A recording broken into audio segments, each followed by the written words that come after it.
छात्रों, आप सबकी मंगलमय भविष्य की कामना के साथ आज की कक्षा में हम लोग कुंडलियाँ छंद एवं 12वें छंद का अध्ययन करेंगे। तो सबसे पहले कुंडलियाँ छंद के विषय में जानते हैं। कुंडलियाँ छंद का जो लक्षण है, यह विषम मात्रिक संयुक्त छंद है। विषम मात्रिक, इसके पहले आप लोगों ने चौपाई पढ़ा, सममात्रिक छंद, रोला पढ़ा, सममात्रिक छंद, दोहा और सोरठा पढ़ा, अर्धसम मात्रिक छंद। यह दोनों से भिन्न विषम मात्रिक छंद है। विषम मात्रिक छंद का अर्थ ये कि इसमें विषमता ज्यादा है, इनकी मात्राओं में विषमता ज्यादा है। दूसरी बात कही गई है कि यह संयुक्त छंद है। संयुक्त का मतलब कि दो छंदों के मेल से यह बनता है, इसलिए संयुक्त है। दो छंद कौन कौन से हैं?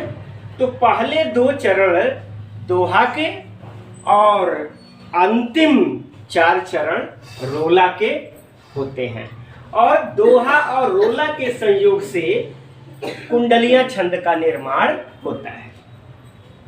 और इसके प्रत्येक चरण में 24 मात्राएं हो जाती हैं। सबसे आसान इसको पहचानना हो जाता है कि जिस शब्द से छंद का प्रारंभ होता है, उसी शब्द से छंद का अंत भी होता है। ठीक है, यानी प्रारंभिक शब्द जो होता है इस छंद का, वही शब्द छंद के अंत में भी आता है। और दूसरा पहचान ये कि पहले दो चरण होते हैं वह दोहे के होते हैं, और अंतिम जो 4 चरण होते हैं वह रोला के होते हैं। दोहा के विषय में आप लोग जानते ही हैं कि इसके विषम चरणों में 13-13, सम चरणों में 11-11 की मात्राएं होती हैं, और रोला के संबंध में भी जानते हैं कि प्रत्येक चरण में 24 मात्राएं होती हैं। 11 और 13 मात्राओं पर यति होती है। तो आइए हम लोग सबसे पहले इसका उदाहरण देखें। तो देखिए, साईं बैरन कीजिए गुरु पंडित कवि यार, बेटा बनता पौरिया यज्ञ करावन हार। यज्ञ करावन हार राजमंत्री जो होई, विप्र पड़ोसी वैद आपको तपे रसोई। कह गिरधर कविराय जुगन सो यह चली आई, इन 13 को तरह दिए बनी आवे साईं। यानी साईं शब्द से छंद का प्रारंभ हुआ और साईं शब्द से छंद का अंत भी हुआ। पहला पहचान ध्यान दीजिएगा आप लोग। अब आइए देखते हैं, मात्रा लगा करके देखते हैं छंद की। साईं दोनों गुरु हो गए, फिर गुरु लघु लघु गुरु लघु गुरु।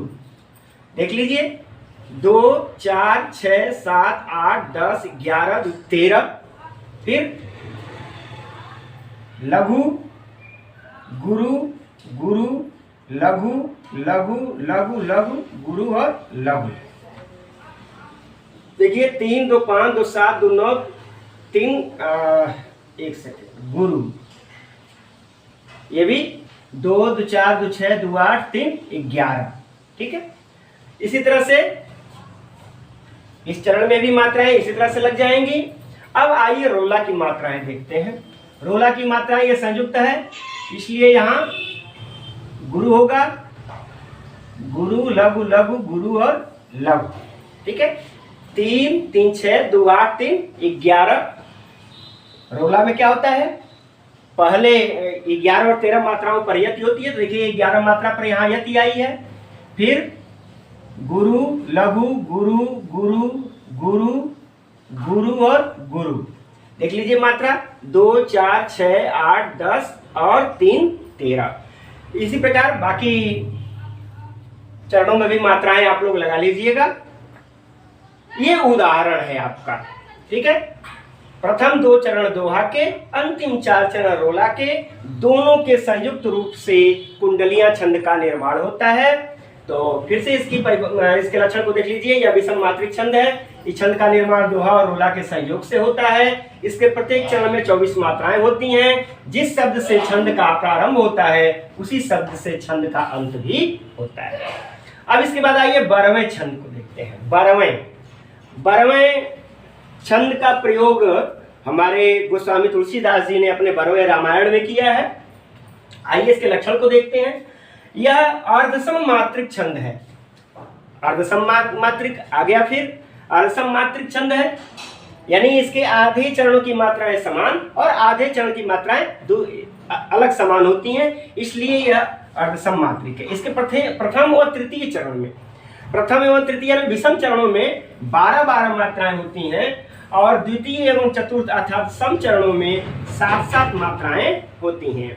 और आगे कह रहे हैं कि अंत में जगण, जगण का अर्थ है जभान और तगण, तगण का अर्थ है ताराज अर्थात गुरु गुरु लघु, लघु गुरु लघु और गुरु गुरु लघु। इसके प्रयोग से कविता सरल हो जाती है, यानी यह अच्छा माना जाता है।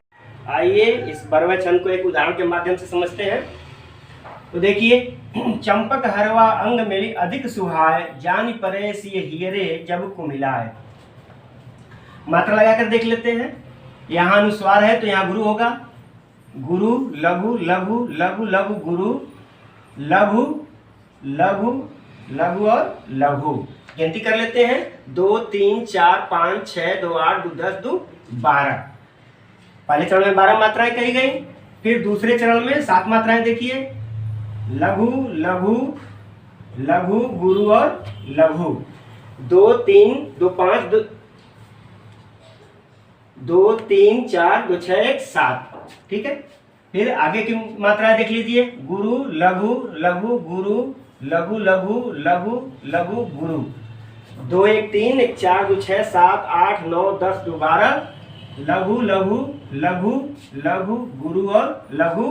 2 2 4 2 6 1 7। इस प्रकार से पहले और तीसरे चरण में 12 मात्राएं और दूसरे और चौथे चरण में 7 मात्राएं। इन 12 और 7 के संयोग से 12वें छंद का निर्माण होता है। और देख लीजिए, इसके चरण के अंत में जभान आया हुआ है, जगण। ठीक है, इस प्रकार से आज की कक्षा में कुंडलियां एवं 12वें छंद का अध्ययन हम लोगों ने किया। धन्यवाद।